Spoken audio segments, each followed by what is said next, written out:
اسلامی فلسفے اور اقدار کی بات کی جائے تو میں نے تو ان کے بعد کی مثال دی، لیکن صحابہ کرام حضرت محمد صلی اللہ علیہ وسلم تو سب سے پہلے، وہ تو ظاہر سی بات ہے، لیکن صحابہ کرام جو تھے ان کا جو انٹلیکچوئل لیول تھا، حضرت محمد صلی اللہ علیہ وسلم نے ان کے ذہن میں جو فلسفہ ڈالا ہوا تھا نا، اصل اسلامی فلسفہ اور اصل آئیڈینٹی جو ان کی پہچان تھی مسلمان مومن کے طور پہ، تو وہ اگر میں بیان کرنے لگ جاؤں تو وہ تو اس میں دن رات لگ جائیں گے۔ آپ جتنا بھی اسٹڈی کر سکیں تو کائنڈلی اسٹڈی کریں، کیونکہ یہ اسٹڈی کرنے کے بغیر، یہ جو مثالیں میں دے رہا ہوں اور یہ میں پوائنٹس میں کہہ رہا ہوں، لیکن یہ اسٹڈی کرنے کے بغیر تفصیل میں اسپیشلی نوجوانوں سے کہہ رہا ہوں کہ یہ اس کے بغیر ہمیں نہیں پتہ چلنا۔ آپ کو یوٹیوب کی ویڈیوز میں نہیں ملنا، آپ کو کہیں کسی اور موٹیویشنل اسپیکر سے نہیں ملنا۔ ہمارے موٹیویشن اسپیکرز بھی ماشاءاللہ بس ان کو تو بس یہ کہ تم بلینئر کیسے بنو گے اور تم نے پیسے کیسے کمانے ہیں اور تم دنیا میں کیسے کامیاب ہوگے۔ بھئی یہ بات کرو کہ تمہاری شناخت کیا ہے، تم کس لیے آئے ہو، اور تم نے اللہ کو منہ دکھانا ہے، اور تم نے اس دنیا میں بھی اور آخرت میں بھی کیسے خود کو مسلمان مومن مسلمان ثابت کرنا ہے۔ یہ ہے اصل موٹیویشن اسپیکنگ۔ صلاح الدین ایوبی کے دور میں نے جو مثال دی تھی کہ جب آخر میں ان کے پاس کوئی اور حربہ نہیں تھا تو ایک ہرمن نام کا ایک آدمی تھا جو اس وقت کے جو رولر کو کنسٹنٹین کہتے تھے، جو قسطنطنیہ میں رہتا تھا، ان کا جو کیپٹل تھا۔ تو اس نے ان سے جا کے کہا کہ میرے پاس ایک ایسا حربہ ہے جو ان کے سب سے بڑے ہتھیار کو ان سے چھین سکتا ہے، وہ ان کا جو ایمان ہے اس کو کمزور میں کر سکتا ہوں۔ اس نے کہا ایسا کیا ہے؟ تو اس نے جو میں نے کہا نا وہ یہ فورنوگرافی اور یہ جو بے حیائی ہے، تو اس نے ایک ایسی پینٹنگ، تب تو فلمیں وغیرہ یہ تو نہیں ہوتی تھی، پینٹنگز ہوا کرتی تھی اور ڈرائنگز ہوا کرتی تھی، تو ایسی ایک پینٹنگ دکھائی جو بہت ہی بے حیائی اس میں تھی اور بہت ایک مطلب اوریاں قسم کی، اور وہ تو اس نے کہا کہ یہ چیز اگر ان میں پھیل گئی نا تو یہ ان کے ایمان کو کمزور کرے گی۔ تو جیسے میں نے پہلے کہا کہ تب تو ان کو اتنا نقصان نہیں پہنچا، لیکن جس طرح میں نے کہا کہ آج تک وہ چیز چل رہی ہے، اب تو باقاعدہ انڈسٹری بن گئی ہے اور اب تو باقاعدہ ہمارے نوجوانوں کو بالکل تباہ کر رہی ہے۔ تو جب یہ چیزیں چل رہی ہو تو اس میں ذرا ہمارا دور اب اور بھی مشکل ہے اور مشکل ہوتا جائے گا، جو حدیثوں میں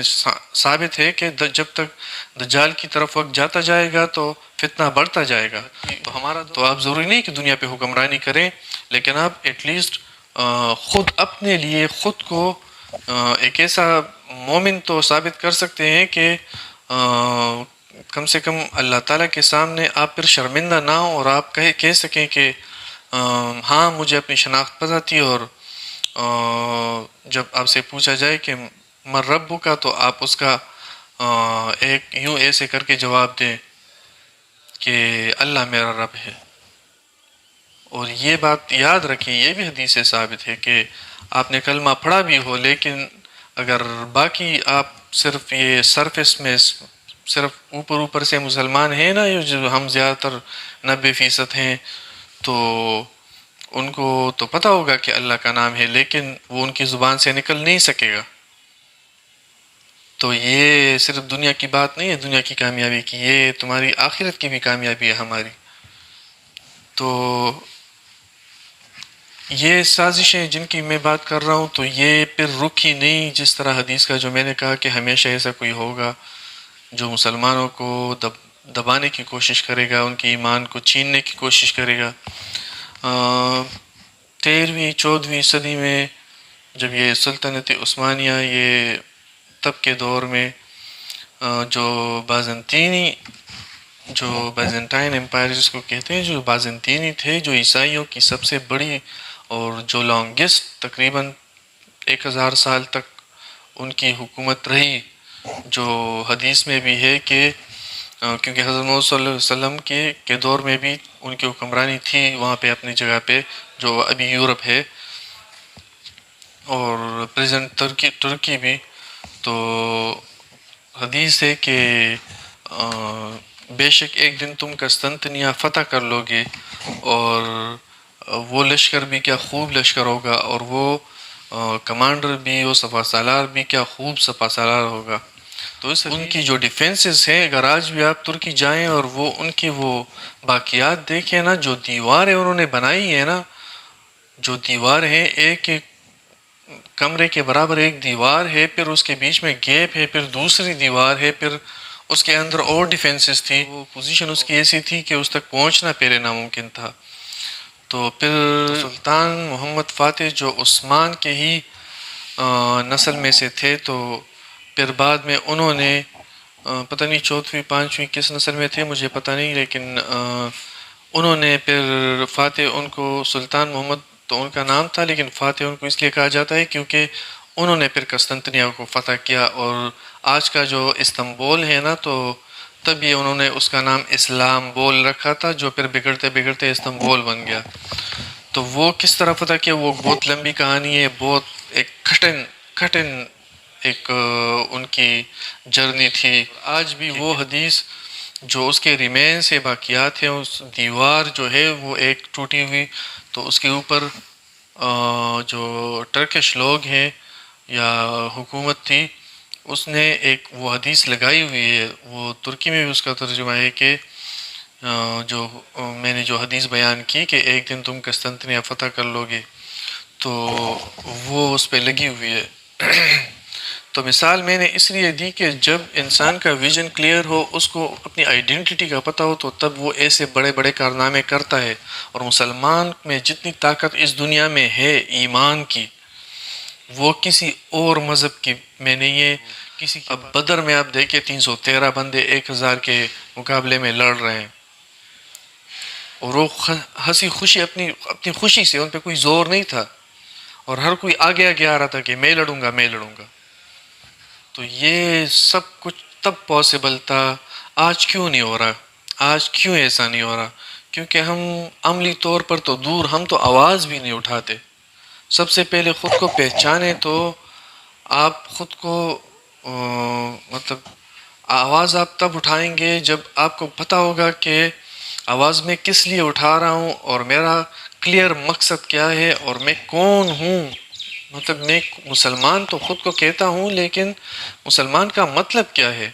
میری آئیڈینٹی کیا ہے. تو اسپیشلی ہمارے یوتھ میں جو آئیڈینٹی کرائسس ہے، تو وہ تو یوتھ تو ہماری جو اگلی نسلیں آ رہی ہیں، وہ تو اگر اللہ نہ کرے ایسا چلتا رہا، تو اللہ نہ کرے کہ بہت ہی پستی کی طرف جا رہی ہیں. جو دنیا میں جو ہماری حالت اس وقت ہوئی ہے، جو جتنا ہمیں مارا جا رہا ہے، تو شاید ہی کسی اور قوم کے ساتھ ہو رہا ہو. تو اس کو بدلنے کے لیے سب سے پہلے جو میں نے کہا، تو اپنی شناخت پہچاننا بہت زیادہ ضروری ہے. اچھا، تو اور بازنطینیوں کے بعد پھر سلسلہ جاری رہا. پھر بہت لیٹ جب برٹش یہاں پہ آئے، تو انہوں نے بھی کئی حربے آزمائے. اسپیشلی انہوں نے ایک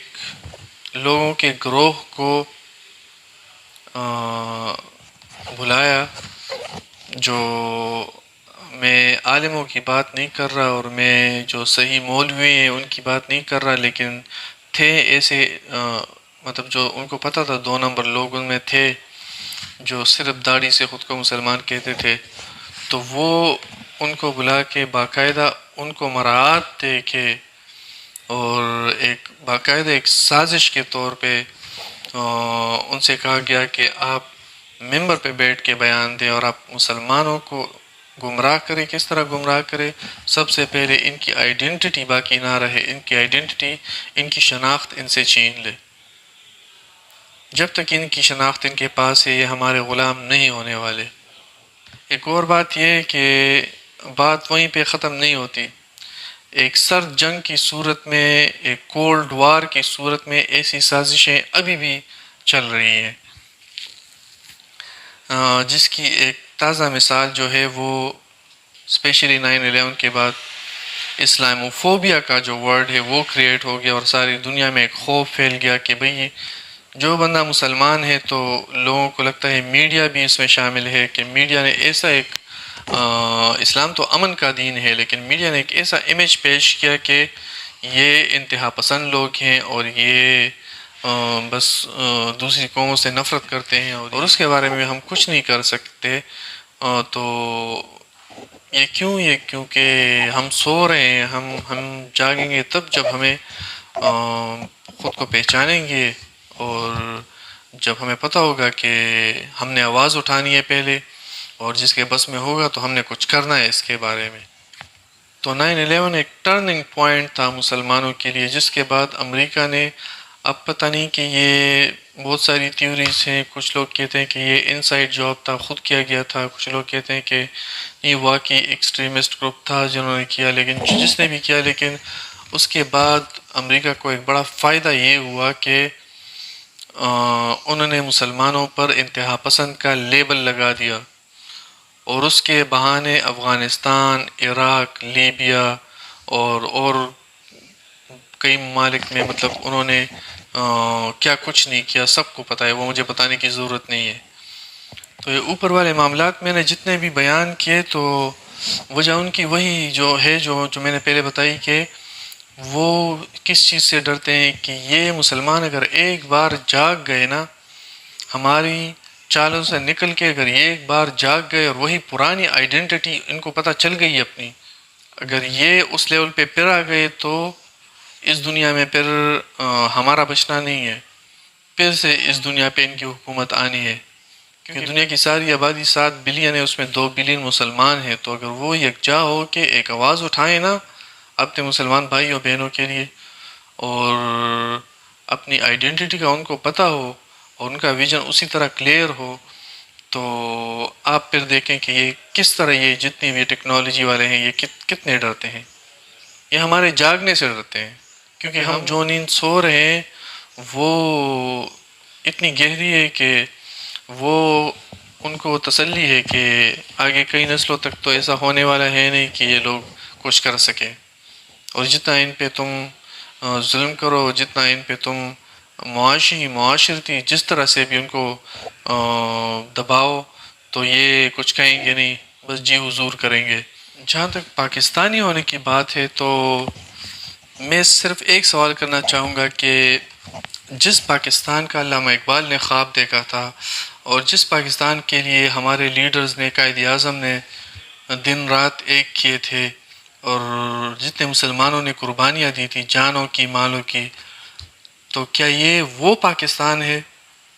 اب خود سوچیں، کیا یہ وہ پاکستان ہے جن کا انہوں نے خواب دیکھا تھا؟ ایسا پاکستان تھا؟ اگر آج وہ ہوتے تو ہم ان کو کیا منہ دکھاتے کہ یہ پاکستان آپ نے ہمارے لیے بنایا تھا، ہم نے اس کا یہ حال کیا ہے؟ تو یہ بھی جو آئیڈینٹی ہے وہ صرف مسلمان ہونے کی تو ہے، لیکن اس کے بعد پاکستانیوں سے میں مخاطب ہوں، تو پاکستانی آئیڈینٹی بھی ہم کھو چکے ہیں۔ تو اصل میں جو ہماری نوجوان نسل کو جس چیز کی ضرورت ہے سب سے زیادہ، وہ ہے جو میں نے کہا کہ وہ اسٹڈی کریں، اپنے سٹارٹ سے لے کر صحابہ کرام سے لے کر حضرت صلی اللہ علیہ وسلم کے اسوہ حسنہ سے لے کر پھر صحابہ کرام، پھر ہمارے جو قومی ہیرو، جو اسلامی ہیروز ہیں، پھر قومی ہیروز ہیں، تو پھر ان کو اسٹڈی کریں، ان کی جو لائف ہے اور انہوں نے کیا کیا پایا، اچیو کیا، اس کو اسٹڈی کریں، ان کے ایمان کو اسٹڈی کریں، تو آپ کو پتہ چلے گا، آپ میرا یقین کریں، ایک بار اگر آپ کا فلسفہ بدل گیا نا، اور جو فلسفہ جس فلسفے کی میں بات کر رہا ہوں نا، وہ فلسفہ آپ کے ذہن میں آ گیا نا، تو آپ دھنگ رہ جائیں گے کہ مسلمان اور پاکستانی ہونے میں اسپیشلی کتنی طاقت ہے، کتنی طاقت ہے، آپ دھنگ رہ جائیں گے۔ لیکن صرف پھر مطالعے سے کچھ ہونا نہیں ہے، میں نے کہا نا کہ یہ مطالعے کے بعد آپ نے پھر اس کو جتنا ہو سکے، جس لیول پہ ہو سکے، کچھ لوگ ایسے ہوتے ہیں کہ وہ ذرا زیادہ ایکٹیوسٹ ہوتے ہیں، ذرا زیادہ ان کا مطلب بس چلتا ہے، تو وہ بڑے لیول پہ کچھ عملی طور پر کرتے ہیں. نہیں تو سب سے پہلے خود کو تو ٹھیک کریں، خود سے شروع کریں، خود کو ایسا کریں کہ ایک ایک بندہ خود کو ٹھیک کرے تو معاشرہ ٹھیک ہوگا نا. معاشرہ ٹھیک ہوگا تو ہم ایک قوم، صحیح قوم بن کے ابھریں گے، اور صحیح قوم بن کے ابھریں گے تو تبھی ہم اپنا وہ مقصد حاصل کریں گے. اور اگر آپ خود میں وہ فلسفہ ڈالیں، آپ کو اپنی آئیڈینٹی کا پتہ چلے اور آپ اس پہ عمل پیرا ہوں تو شاید اور بھی آپ سے متاثر ہوں. یہ تو دنیا کو مسلمان کے، مومن کے لیے جیل کیوں کہا گیا؟ کیونکہ حق کا راستہ جو ہے وہ بہت کٹھن ہے، اور جو باطل کا راستہ ہے وہ بہت ہی آسان ہے. تو اس کٹھن راستے پہ چل کے ہی انسان پھر اپنی اس منزل تک پہنچتا ہے کہ بعد میں پھر اس کو وہ خوشی ملتی ہے، وہ ایک سکون ملتا ہے کہ میں نے اچھا کیا کہ میں اس کٹھن راستے پہ آیا ہوں. اپنی ریئل آئیڈینٹی کو پہچانے بغیر آپ کو یہ راستہ نظر بھی نہیں آئے گا. نظر کیوں نظر نہیں آتا؟ کیونکہ